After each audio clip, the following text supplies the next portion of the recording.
मैं कभी भी शक में नहीं रहा कि लड़कियां अपने ख़ानदान के बारे में एक एक बात अपने मियाँ को बताएं।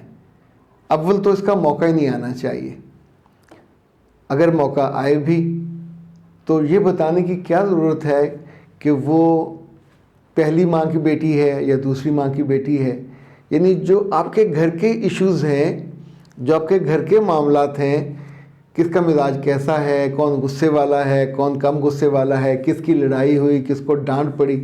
शुरू के दिनों में लड़कियां ये इतनी बेवकूफ़ी और हमाकत करती हैं कि उसका बनने के लिए या उसके करीब होने के लिए हर वो बात बता देती हैं जो नहीं बतानी चाहिए, और बाद में ये सारी बातें पलट के आती हैं और बिल्कुल मिसाइल बन के आपके सर पे फिर मियाँ गिराता है या मियाँ की माँ गिराती है। और उस वक्त उन दोनों का कोई कसूर नहीं होता, जो कि बुनियादी तौर पर इस हमाकत का जो सारा साजो सामान है वो तो आपने खुद फ्राहम किया होता है।